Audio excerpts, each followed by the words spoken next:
Absolutely. We're excited about the next panelist. I will be hosting the next panel, which is the Chamber of Commerce.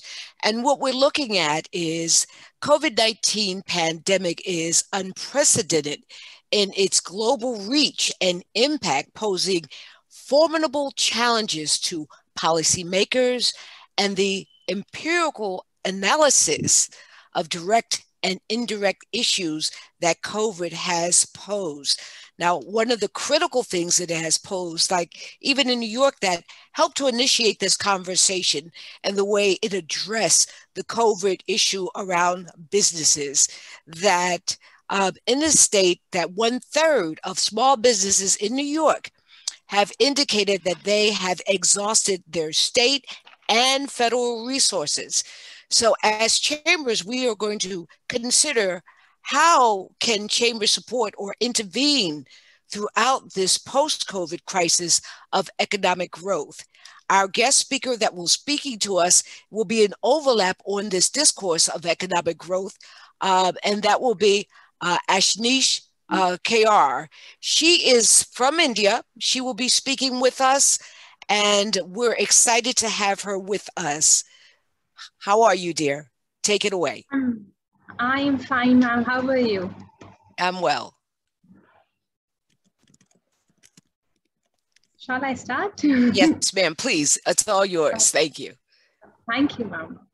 Dream with endeavor, lead with conviction, and see yourself in a way that others might not see you solely because they have never seen it before. Greetings for the day. I feel gratified enough to be part of this mega event. I really want to thank Loretta ma'am for holding such a beautiful event and inviting us as a panelist. Thank you so much. On a personal note, I'm Rashneet Kaur, an Indian resident and CPO at Worldwide Peasant Care and Development Private Limited and its brand Hello 9X. I pride myself on being detail-oriented and a rational person. Hello 9X is a single window portal for our enthusiastic farmers globally. We have a sustainable marketplace that provides food, products, ensures the best demand and supply chain. We acquaint our farmers with modern farming and production operations under just one roof. Our brand, Hello 9X, is formulated and processed to provide you with a marketplace where you can sell and buy prime agricultural produce. Now let's start with today's topic of the forum, that is women empowerment. I always say a woman alone has power. Collectively, we have impact.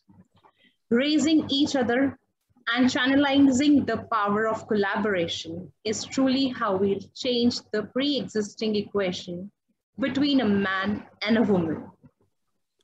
Women's suffrage movement that took back in late 1800s, the women's liberation movement of 1960s, the Black feminism movement of 1970s, the Me Too movement, they all continue to gain momentum. But are we even closer to an empowered environment? Women of the world continues to fight a battle, whether it's a basic fundamental right that perhaps still inaccessible to women in small isolated parts of the world. Issues like female infanticide, child marriage, rape in marriages, and more continue to exist. Or whether it's a powerful privileged woman publicly fighting for issues like wage equality, the right to marry who they want to, or waging a war against sexual harassment. Stories of women fighting to be heard and for equality are everywhere around us. Women empowerment is a pressing concern that each of us can affirm of hearing. But do we really understand what is women empowerment? Or are today's women really empowered? The administrations have accentuated women empowerment in true spirit. It's a well-known aphorism that the fortune of a child is invariably the labor of a mother. Then how can we defy the prestige of a woman who as a mother rears and nurtures an admirable child? turning into great persons like Milkha Singh, Mahatma Gandhi, Dr. APJ Abdul Kalam, and many more. Also, the women, including Indira Gandhi, Mother Teresa, Kalpana Chawla, gave scripted stories to trump in Indian chronology. If women are really empowered, then why did we come across national and international headings like, it is going to take 108 years to close the gender gap? Women in rural parts of Africa spend 40 billion hours a year just to collect water. Globally, 12 million girls each year get married before the age of 18, roughly 33,000 every day. Once a year, 2 seconds. There are more than 650 million women alive today who were child brides. One woman reported a rape every 15 minutes on average in India. And what's happening in the world? Women's empowerment can be illustrated as stimulating women's sense of self-worth, their ability to discern their discretions, and their liability to influence social change for themselves and others. It is closely aligned with female empowerment, a fundamental human right that's also key to achieve a more peaceful and prosperous world. Women's empowerment and promoting women's rights have emerged as a part of a major international movement and are continuing to break new ground in recent years.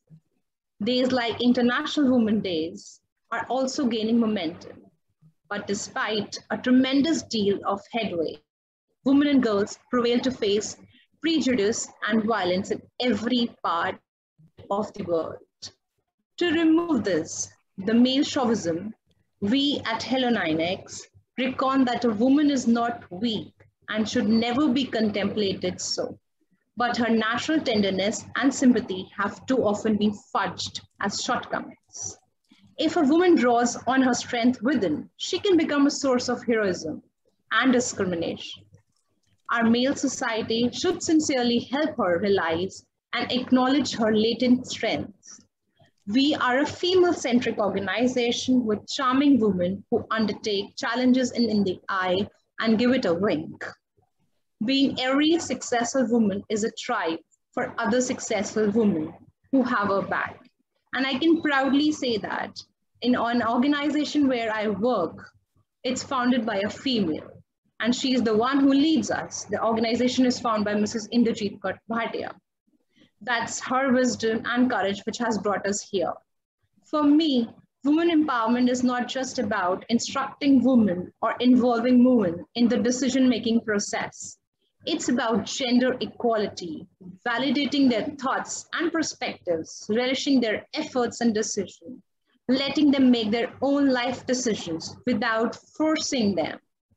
I, at Hello 9X, manage my enthusiastic team by empowering them in any way possible. And I say that every way possible. The one thing what I feel that really makes them empowered is by asking them a simple question. I want to hear 3 things that you are most proud of. Write them and reflect on yourself. We as an organization make them realize their true self and worth by showing them who they really are. We lift women by adopting more pro-female, pro-family approaches, undertaking policies which include moving from family to individual taxation, providing more affordable childcare and parental leave, allowing for more flexible working arrangements. We bridge the divide between men and women by unlocking their doors to success and unblocking their avenues of opportunity. In order to really give women empowerment to the society, the main cause of the evil practices against women, the hierarchical and male-dominant structure needs to be understood and abolished.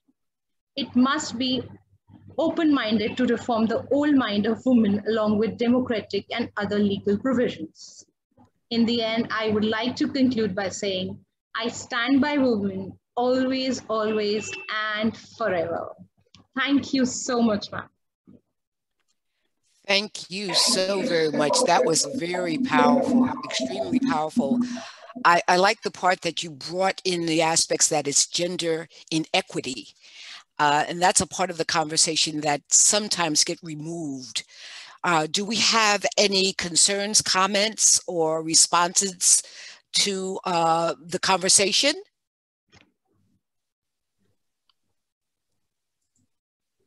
I think it was wonderful the part she talked about. The mother is very substantial to any success that we achieve in life, and the mother doing such an extraordinary job to develop leaders. Absolutely. Thank you so much, Ashter. That was a wonderful conversation and one that will be moving forward. We'll find more information on her on our site or on Equinet, and she can also post her information on the chat space as well. So conversations will definitely be continuing around that discourse, and we're really excited about considering those conversations. Thank you again. Our next speaker is the president of the Long Island African American Chamber of Commerce here in New York City. And thank you so very much, Phil Andrews. Good morning. Hi, Phil. Good morning. Good morning. In response to the question that you raised, we, the Long Island African American Chamber of Commerce, launched a retool, refocus, rebuild campaign to rebuild business in America, like America. So I think one of the things that we learned from COVID is don't wait for crisis to appear to get the community prepared. And as a Chamber of Commerce, I'm sure the Pan-African American Chamber of Commerce would agree with me that the Chamber of Commerce is one of the most well-known organizations in the country. And we have to be ready at all times for crises like this.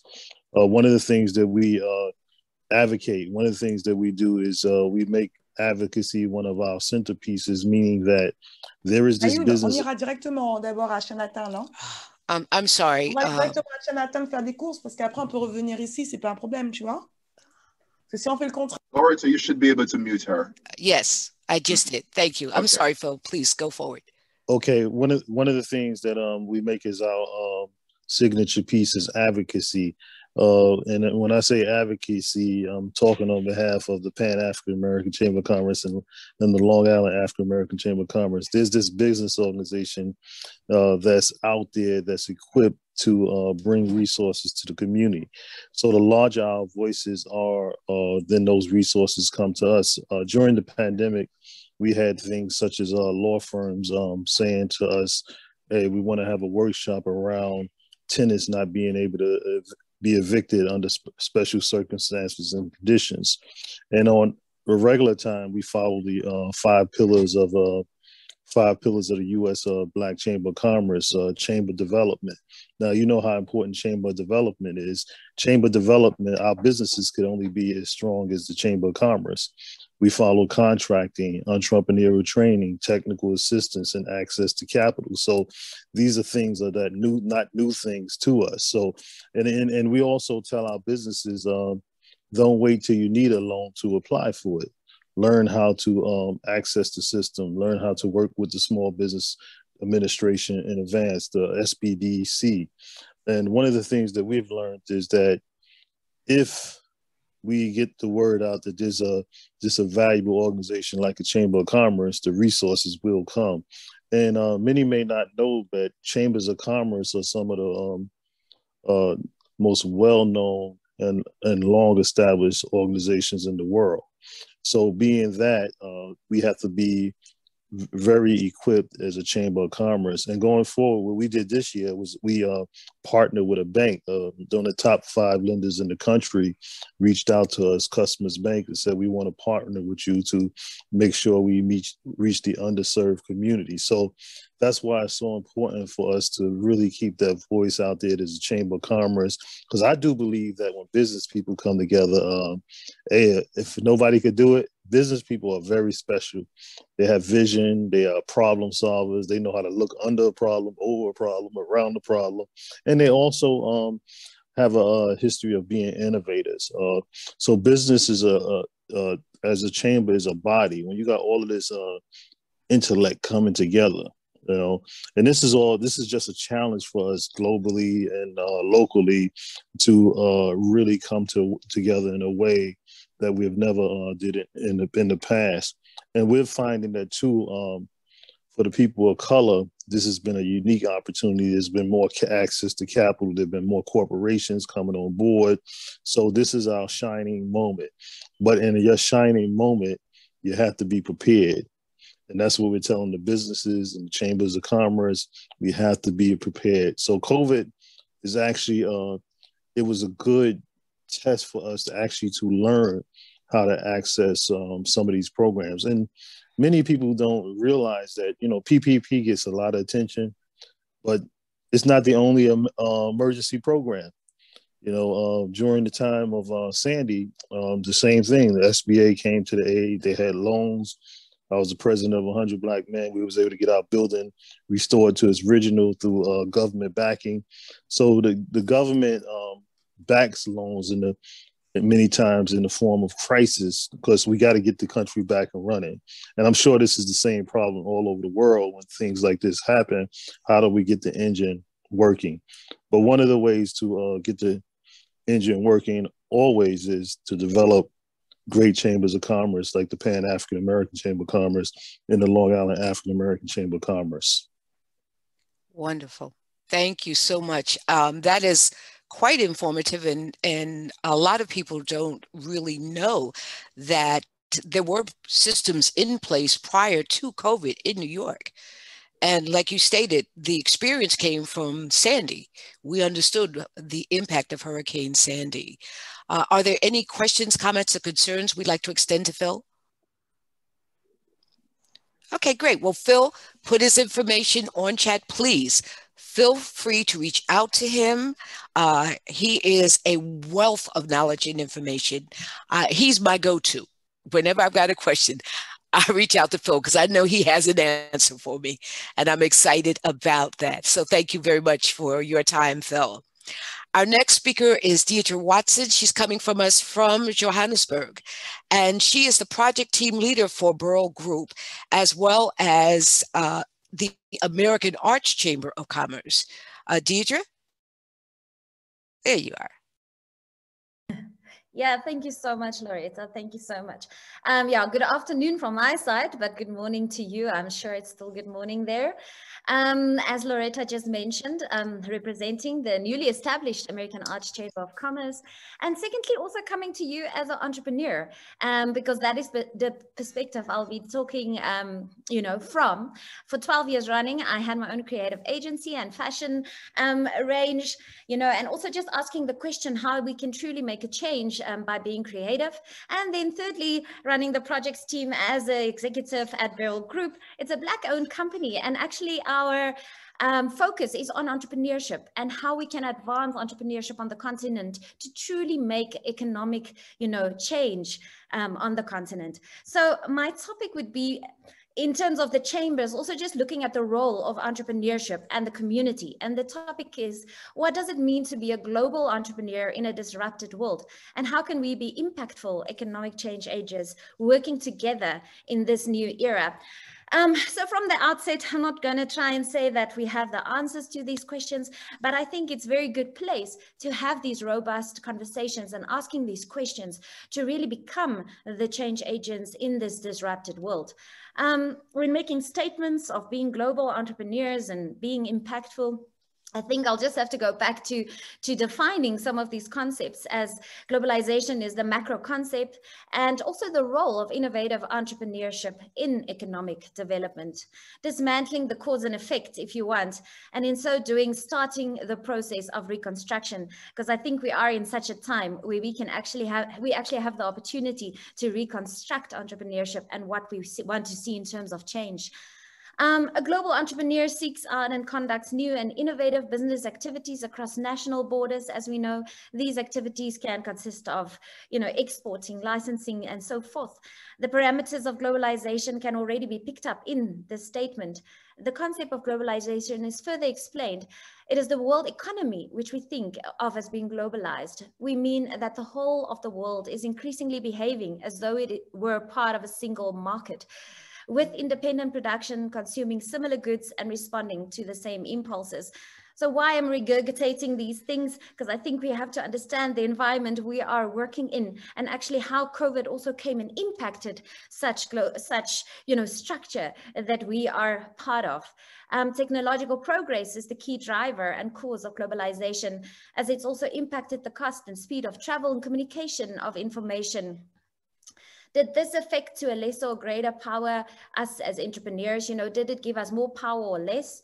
One could probably say, you can probably fight for either side, but for all intended purposes, one can say that the almost absolute monopoly of trade and production, which belonged only to large companies the past century, has been lost under the influence of the globalization processes and innovative technologies. So, what does this look like considering the COVID-19 situation or atmosphere that we're in? And what does it mean to be impactful, sustainable change agents? Despite the notion that the pandemic brought greater connection with a generally perceived universal response to the disruptive virus through lockdown regulations, vaccine development, and technological connectivity, it also brought, if not to a greater extent, isolation and economic disruption, almost imploding this connectedness of globalization for a minute. The changes of COVID has already made, the business environment, it's already had deep and profound and will be lasting, change in this environment. These changes present a multitude of challenges, but also opportunities for global entrepreneurs and their ventures. Known for their skillful and resourcefulness, entrepreneurs are likely to develop new ways of reframing these issues and operating and competing, charting new strategic directions and embarking on innovative moves to navigate this new global competitive landscape. I think the key lies in this. It will be crucial that we find opportunities amid the crisis, that we have to be agile in nature and cognizant of how we value innovation and entrepreneurial systems. While many startups have and will fail to survive the crisis, the pandemic has also given rise to more and new innovative entrepreneurial activity. The nature of innovation is often incremental, but at the same time essential for survival and adapting to our new normal. But what we see today is we have the potential to reconfigure entrepreneurship and creating new entrepreneurial role models that people can more easily identify with. This could ultimately lower the threshold of entrepreneurship for many and stimulate people to start their own businesses.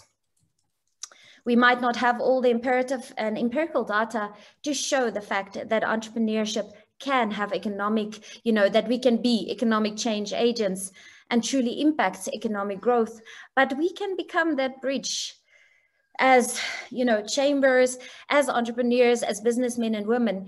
We can be the bridge between economies, the bridge between cultures and continents, the bridge of economical and wealth movement. With that said, it's a choice. And I'm speaking as an entrepreneur. Do we see ourselves as having lesser power, or do we have more? What do, in this economy that we find ourselves in? It will be important for entrepreneurs to fully harness the new opportunities that a COVID-impacted global world has brought, especially through further technological progression, to challenge the status quo through innovative and robust ideas and execution. But most importantly, that even though isolated, that we learn to be truly collaborative community across borders. Again, I believe that that is the answer, to build together. That would be our true power. How can we really connect and become that community cross-border, true globalization? Let me just take it home quickly before closing. Africa is home to me, and more specifically, South Africa, as mentioned. Africa is increasingly taking its place on the global stage as a continent of growth and opportunity. The economic and social upheaval caused by the COVID-19 pandemic has, however, highlighted the need for a collective and robust national, continental, and even global strategy to unlock entrepreneurship and the potential on the continent. African entrepreneurship as and will be central to Africa's future prosperity. The biggest business opportunities in the coming decade will, I believe, and many believe, will be created by Africans who start businesses, generate jobs and wealth, and capture growth opportunities, as we also educate ourselves and, you know, transfer knowledge from one another. We've seen entrepreneurs, and with this also just going back to the previous panel, especially women entrepreneurs on the arise on the African continent. Yet critical challenges, not even fully considering the challenges born from this pandemic, and not even considering the positive effect of the opening up of the greater market on the continent with the implementation of the Africa Free Trade Agreement.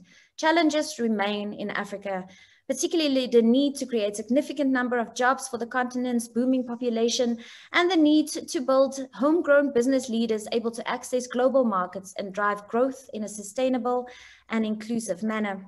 Yeah, I can just mention that intra-Africa trade statistically only translate to 15%, where intra-European measures around 67% and the Americas are around 46%.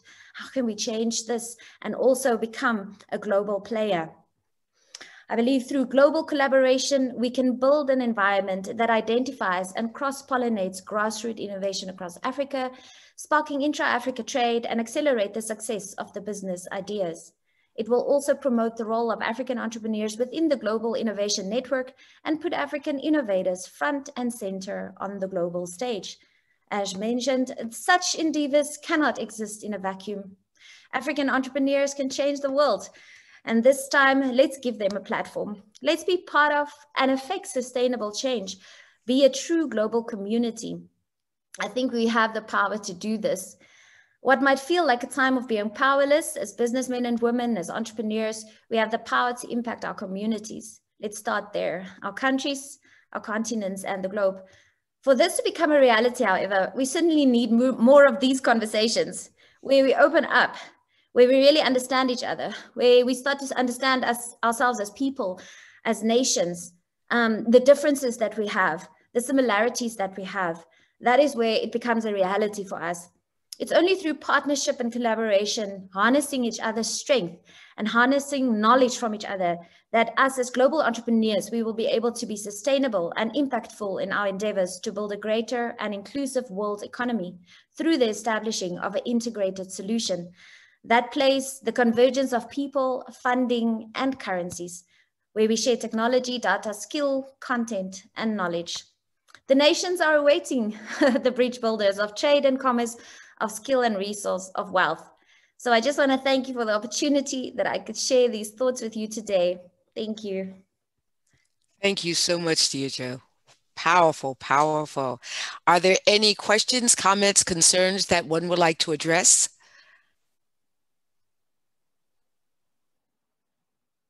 Okay, great. Well, the wonderful thing is, Deirdre, put your information in chat. Again, you can go to equinet.market, go under there. There's a page that she has, as all of our panelists have, and we can continue conversations there. And it seems like we're all on LinkedIn. And just to give you a sidebar, that's how I found everyone. So we're grateful to LinkedIn and for its relationship and allowing these type of communities to transpire as well. We're excited about our next panelist, who's coming from us from California, Hayward, California. He's the president of and CEO of the Hayward Chamber of Commerce, Kim Huguet. And what is really interesting is he and Joanne and our California crew, I thank you so much for getting up so early in the morning. I mean, it's really early for them, but thank you so much. Kim, you have the floor. Thank you, Phil and Deirdre, for your comments this morning. My comments will be a little bit more localized, more of the grassroots approach where we've come from. So just good morning, colleagues from here in Hayward, California, which is just across the bay from San Francisco, where it's 7:11 a.m. I'm so pleased to be able to share with you my thoughts on where chambers are going in the post-pandemic environment. We're a mid-sized chamber for California, about 530 members, and we survived the pandemic in much the same way as many of our members did, with the SBA loan, economic injury disaster loan, the payroll protection program, and other loans and grants as we could find them. Before the pandemic, 30% of our revenue was from sponsors and ticket sales to events. With those eliminated here in California, we survived by cutting staff costs and using those loans and grants. We used the impact of the recession 10, 12 years ago to estimate what our membership loss might be. And we came very close when we estimated our revenue from dues would fall about 9%. While we lost some of our smaller members, we were fortunate in that many of our manufacturers stayed with us and were faithful in paying their dues. So that meant we needed to brainstorm and come up with survival skills. We have many nonprofit organizations in the chamber that continued to meet together weekly via Zoom, and they mainly ended up discussing programs about how to run virtual events and fund online auctions. What we realized was that now more than ever, nonprofits like ours need to demonstrate our value. One of the ways we did that was to expand our email list to more than 1,300 and sent out twice weekly newsletters with news about loans, grants, and free business survival webinars offered with the County Small Business Development Center. We became the source of this kind of information to our members and others. Another way we demonstrated our chamber's importance was that I continued to attend meetings of the City Council and Planning Commission, the kind of advocacy that Phil was talking about. I spoke out on behalf of businesses when these bodies took up issues related to economic development, and more than once had to marshal forces of businesses to get politicians to back off of efforts that would actually damage our recovery. In lieu of events, we pumped up our social media outreach and generated sponsorships by producing campaigns acknowledging local leaders during Hispanic, Black, and Asian Pacific Islander Heritage Months. We were also fortunate that many of our food manufacturers continued to have overseas exports that required certificates of origin and free sale from the chamber. If your chamber does not offer this option to its members, I encourage you to look into the possibility because it's a great non-due source of income. We kept up our regular meetings, no matter how small they got, so we could say we were maintaining continuity. For example, sometimes the nonprofit organization would have Zoom meetings of only about 12 people, but we could say we were still offering valuable content to those members. I hosted 8 Zoom meetings just last month, and many of those groups are now having conversations about going back to in-person meetings. The Western Association of Chamber Executives released a poll last week that showed that in the Western states, 96 chamber boards of directors are already back to meeting in person, and 103 expect to be doing so by August. So this caused my board to take a look at its plan for returning to in-person meetings. My board is generally interested in this, but they want to kind of dip their toe in the water, so we'll be moving back to quarterly. We'll be meeting in person and see how that works. Finally, I want to encourage you to abide by your bylaws throughout the recovery, and that includes enforcing term limits for your board of directors. I have 4 directors who will conclude their 2 3-year terms at our board meeting in just about 15 minutes.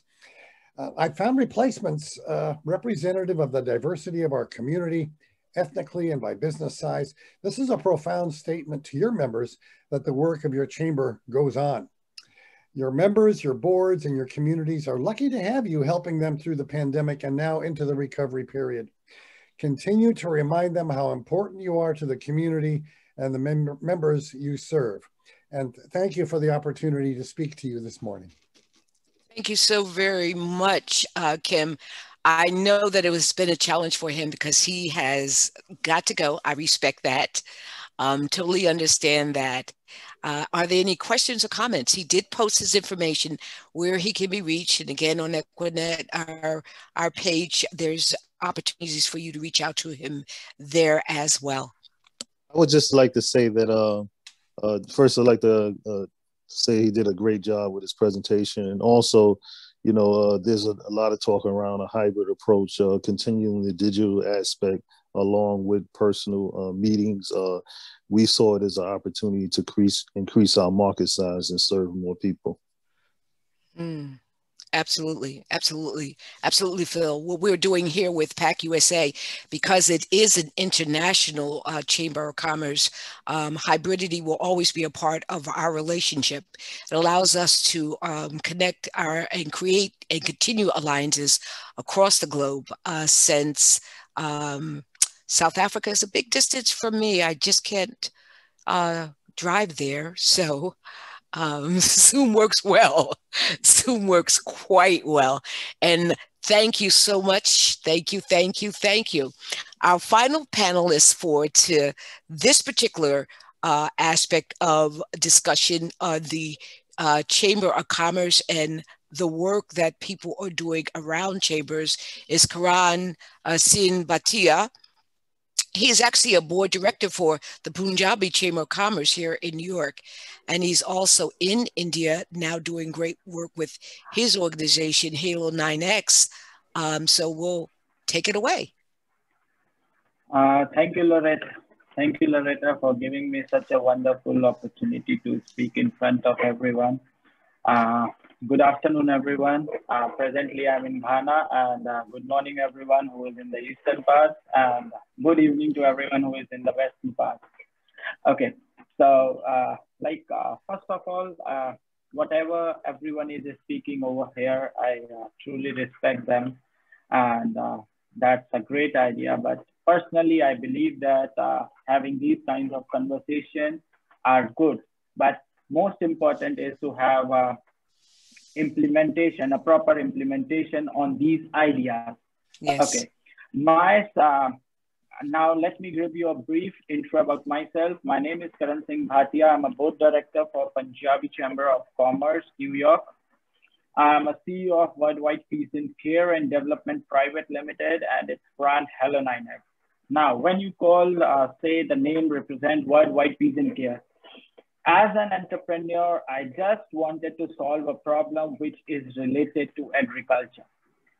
Agriculture industry I'm developing in such a way where I can solve the problem for the zero, where we are just moving towards the zero hunger, where we are building up a proper supply for food, where I'm helping the farmers in terms of solving their entire problems. And the best part is maximizing the farmer's problem by providing them a great marketplace across the globe. Removing the middlemen from this agriculture industry is a big profit to the farmer.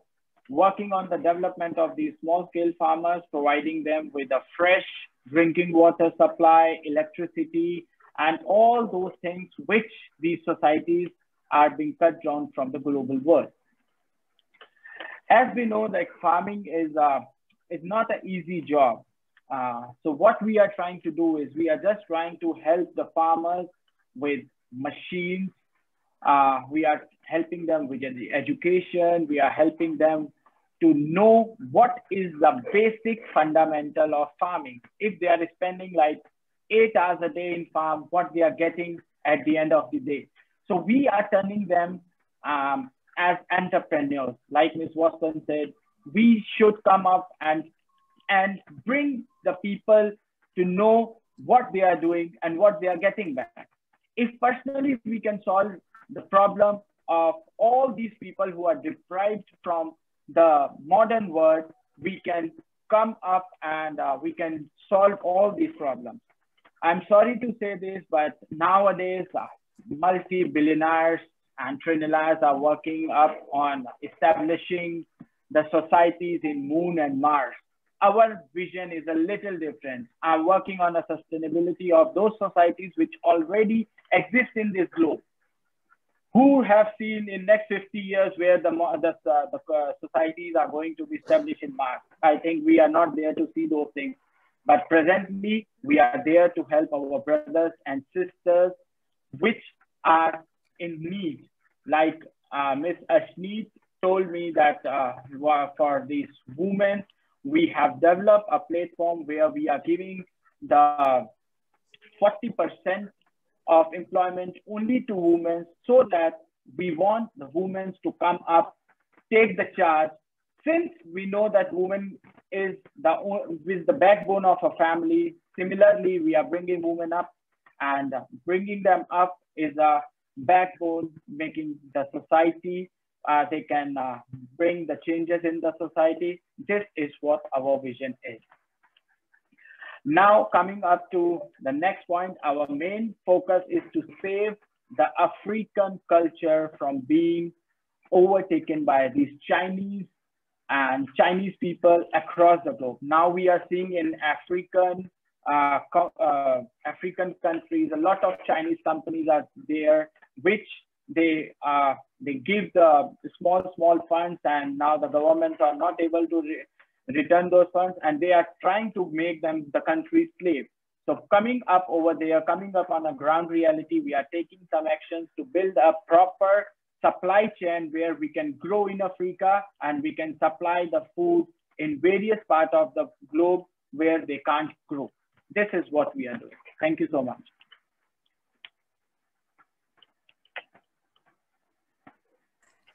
Thank you so very much. That is really powerful. I have a question for you. How are you creating that type of direction or growth of assuring that the land still maintains and sustains itself in the community that should have access to? How are you doing that through because you identified China's relationship of acquiring the land? So what are some of the strategies or tools that you're using? Like presently, we are just coming up in like what we are doing in Ghana. We are just a problem solver. Whosoever have any problem related to agriculture, they can come and consult us. Similarly, we are doing some piloting project where we are showing up how fast, how good we can grow the things. And the best part is we are not using any kind of chemicals, any kind of pesticides, which makes an open gate for all the developed countries to buy those food stuff as there is no chemical use. Now we are helping the farmers with the machines. We are educating them. We are providing them with all the necessary things and affordable prices. Let me give you an example. Here in Ghana, 1 acre of farmland acquires 1,000 Ghana cedis, approximately 1,000 Ghana cedis as activity cost. Bringing machines and our idea in Ghana, we have reduced the cost to 600 cedis. That means already we have given them our services and we have made the profit of 40%. And now when we talk about corn in Ghana, the maximum corn which is grown in Ghana is 800 kgs to 1,200 kgs in 1 acre. We come into action, we already make the yield up to 3,000 kgs per acre, which means we have 250% of growth in their profit, and helping them to sell the crops across the globe makes a better way to bring them up in the supply chain. Excellent, excellent, Karan. Are there any other questions, comments, or concerns? Excellent. Thank you so very much. That was extremely powerful. And make sure your information is in the chat box, sure, please. And that conversation definitely will be going forward. I'm excited about your work that you're doing, and we look forward to sharing it and being with you as this growth moves forward. So are there any additional comments, questions? Oh, you're so very welcome, dearest. Thank you. I have to tell you, he's so dedicated. He and his wife called me last night, the night before last, to make sure the time was correct, because I think you're 9 hours ahead of me. That's a lot of time. Yep. Yeah, that's a lot of time. Yeah, she's 9 hours. I am 4 hours ahead of you. So. Yeah, but he was committed and dedicated and wanted to make sure that his voice was heard. And we thank him so very, very much.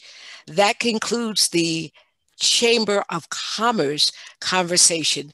One of the things I wanted to share is we see the importance and the impact of chambers, how they can help and support entrepreneurs and small businesses.